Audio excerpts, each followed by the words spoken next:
జహీరాబాద్ పట్టణంలో నిరుపేదలకు ఇండ్ల స్థలాలు ఇవ్వాలని నిరసన తెలిపారు. ఎంఆర్ఓ, ఆర్డీఓ, మున్సిపల్ కమిషనర్లకు వినతి పత్రాలు సమర్పించారు. సిపిఐ డివిజన్ కార్యదర్శి కె నరసింహులు ప్రసంగిస్తూ జహీరాబాద్ పట్టణంలోని పేదలకు ఇండ్ల స్థలాలు ఇవ్వాలని గత 5 సంవత్సరాలుగా అధికారులకు విన్నవించిన అధికారులు నిమ్మకు నీరెత్తినట్లు వ్యవహరిస్తున్నారన్నారు. ఒకే కుటుంబంలో 4-5 అన్నదమ్ముళ్ళు పెళ్లాపాపలతో జీవనం కొనసాగిస్తున్నారు. రోజువారీ కూలి పనులకు వెళుతూ జీవనం గడుపుతామంటే కూలి పనులు సరిగ్గా దొరక్క ఇంటి అద్దెలు కట్టుకోలేక ఇబ్బందులు ఎదుర్కొంటున్నారు. సర్వే నెంబర్ 71/1లోని అసైన్ భూమిని కొందరు నాయకులు కబ్జాలు చేసుకుని అక్కడి నుంచి పెద్ద ఎత్తున ఎర్రమట్టి మైనింగ్ జరుపుతూ బాల్టా చట్టాన్ని ఉల్లంఘిస్తున్నారన్నారు. రెవెన్యూ అధికారులు ఎందుకు మౌనంగా ఉంటున్నారని ప్రశ్నించారు. అక్రమార్కుల చేతుల్లో నుండి భూమి స్వాధీనం చేసుకుని పేద ప్రజలకు పంచాలని డిమాండ్ చేశారు. మరి గత 5 సంవత్సరాల నుంచి రెవెన్యూ అధికారులకు, ఆర్డీఓ గారికి, మున్సిపల్ కమిషనర్ గారికి, మరి జిల్లా కలెక్టర్ గారికి మరియు మంత్రి గారికి మరి వినతి పత్రాలు సమర్పించిన మరి ఇంతవరకు రెవెన్యూ యంత్రాంగం అనేది కదిలి అర్హులైన పేదలకు ఇళ్ల స్థలాలు ఇవ్వాలనే ఆలోచన ఎందుకు రాలేదని చెప్పేసి ఈరోజు మేము రెవెన్యూ అధికారులను అడుగుతా ఉన్నాం. ఎందుకంటే ఒక్కొక్క ఇంట్లో, ఒక్క కుటుంబంలో 2-3 అన్నదమ్ములు నివసిస్తూ ఉన్నారు. మరి వాళ్ళు ఇరుకైన ఇళ్లలో ఉండి వాళ్ళు ఏ విధంగా వాళ్ళ కుటుంబాల్ని పిల్ల పాపలతో మరి ఆ యొక్క ఇరుకైన కుటుంబంలో ఉంటారు.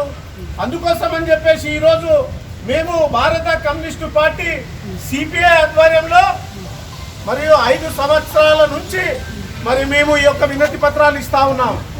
కానీ ఇంతవరకు మరి ఏ స్పందన రాలేదు. మరి జిల్లా కలెక్టర్ గారికి కూడా వినతి పత్రాలు సమర్పించిన మరి ఎటువంటి ఆహ్వానం కూడా రాలేదని చెప్పేసి ఈరోజు చెప్తా ఉన్నాం. ఒక పక్కన రాష్ట్ర ముఖ్యమంత్రి వారు అర్హులైన నిరుపేదలకు ఇళ్ల స్థలాలు ఇస్తామని చెప్పడం జరుగుతూ ఉంది. కానీ అది ఆచరణలో లేదని చెప్పేసి ఈరోజు మేము చెప్తా ఉన్నాం. ఎందుకంటే మేము ఇచ్చిన దరఖాస్తులు మీ రెవెన్యూ కార్యాలయంలో ఉన్నాయి, మేము ఇచ్చిన దరఖాస్తులు మీ ఆర్డీఓ కార్యాలయంలో ఉన్నాయి, ఇచ్చిన దరఖాస్తులు జిల్లా కలెక్టర్ గారికి కూడా ఇచ్చాం. మరి వాటి మీద ఇంతవరకు మీరు ఏ చర్య తీసుకున్నారు? మరి వాటి మీద ఇంతవరకు స్పందించి మరి ఎక్కడ కూడా మరి మీరు విచారణ చేసి మరి సర్వేలు జరపలేదు. ఎందుకు?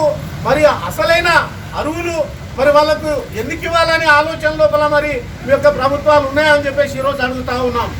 మొన్నటికి మొన్న డబుల్ బెడ్రూమ్లు ఇచ్చారు. డబుల్ బెడ్రూమ్లో అన్ని లొసుగులే, ఎవరు డబ్బులు ఇస్తే వానికే ఇచ్చారు. కానీ అర్హులైన పేదలు ఇప్పుడు ఇక్కడ కూడా ఉన్నారు. మరి అర్హులే ఉండి వాళ్ళు దరఖాస్తులు చేసుకున్న దొంగ చిట్టి లేపిర్రు. ఈ యొక్క రంజోల దగ్గర ఒక వేదిక ఉంచుకొని అక్కడ రాత్రికి రాత్రి డబ్బులు 2 లక్షల రూపాయలు ఓడిస్తే వాళ్ళకి కేటాయించినటువంటి పరిస్థితి. దాని మీద కూడా మేము రెవెన్యూ కార్యాలయం ముందు మేము అనేక మార్లు ధర్నాలు చేసాం, అనేక మార్లు వినతి పత్రాలు ఇచ్చాం.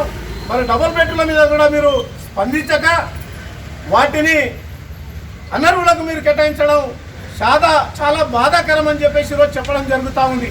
అందుకే మరి ఇక్కడ ఉన్న మరి పేద ప్రజలు మరి వాళ్లకు రోజువారీ పనులు దొరకక మరి వాళ్ళకి జీవనోపాధి కరువై పిల్ల పాపలతో ఇళ్ల కిరాయిలు, ఇళ్ల అద్దెలు కట్టుకోవాలంటే చాలా ఇబ్బంది ఉంది. మార్కెట్లో రోజువారీ నిత్యావసర ధరలు పెరుగుతూ ఉన్నాయి. రోజువారీ కూలీలు దొరకడం లేదు. వాళ్ళు ఏ విధంగా అద్దెలు కట్టుకొని జీవించాలి? అందుకే ఈరోజు మేము చెప్తా ఉన్నాం, ఫైనల్గా చెప్తా ఉన్నాం, ఈరోజు మీరు అర్హులైన పేదలకు ఇళ్ల స్థలాలు ఇస్తారా? లేకపోతే ప్రభుత్వ స్థలాలు ఎక్కడ ఉంటే అక్కడ మేము గుడిసెలు వేసుకొని ఉంటామని చెప్పేసి ఈరోజు మేము ఫైనల్గా అల్టిమేటం ఇస్తా ఉన్నాం.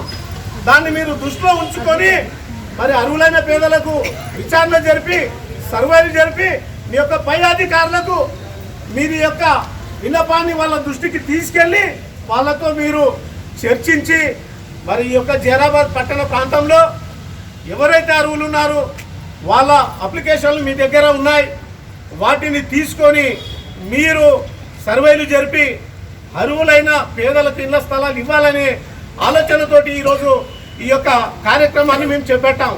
అందుకే మళ్ళీ కూడా చెప్తా ఉన్నాం, మీరు ఇళ్ల స్థలాలు ఇస్తారా? లేకపోతే ప్రభుత్వ స్థలం ఎక్కడ ఉంటే అక్కడ మేము గుడిసెలు వేసుకొని ఉండాలా? ఇదే మా ఆలోచన అని చెప్పేసి ఈరోజు మేము రెవెన్యూ యంత్రాంగానికి రాష్ట్ర ప్రభుత్వానికి మేము అల్టిమేటం ఇస్తా ఉన్నాం. తర్వాత జరిగేదేదో జరగని తర్వాత ఏ పంచాయతీ అయినా కూడా దానికి మేము భారత కమ్యూనిస్టు పార్టీ ఎర్ర జెండాగా మేము చూసుకుంటామని చెప్పేసి ఈరోజు చెప్తా ఉన్నాం. జిందాబాద్.